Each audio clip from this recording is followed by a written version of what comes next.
പിന്നെ ഇതിനകത്ത് രണ്ട് മൂന്ന് പ്രത്യേകതകൾ കൂടി കാണാനുണ്ട്. ഈ ഫോൺ ചാർജ് ചെയ്യുന്നതിന് നമ്മൾ കുത്തി വെക്കുകയൊന്നും വേണ്ട, വെറുതെ ഫോൺ അങ്ങോട്ട് വെച്ച് കൊടുത്താൽ അതങ്ങ് ചാർജ് ആവും. ഇതാ ഫോൺ ചാർജ് ചെയ്യാനായിട്ട് വെറുതെ ആ ഫോൺ അങ്ങ് വെച്ച് കൊടുത്തിട്ടുണ്ട്. അവിടെ ഫോൺ ചാർജ് ചെയ്തുകൊണ്ടിരിക്കുന്നതാണ്.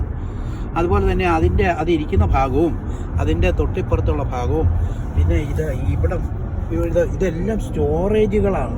എന്ന് പറഞ്ഞാൽ ഇവിടെയൊന്നും വേറെ നമ്മുടെ സ്റ്റിയറിങ് അല്ലെങ്കിൽ നമ്മളുടെ ഗിയർ മാറ്റുന്ന ഏർപ്പാടുകളൊന്നും ഇതിനകത്ത് ഇങ്ങനെ ഇല്ല. അതിനു വേണ്ടിയുള്ള സ്പേസുകൾ പോലും ഇതെല്ലാം സ്റ്റോറേജ് ആയിട്ടാണ് ഉപയോഗിക്കുന്നത്.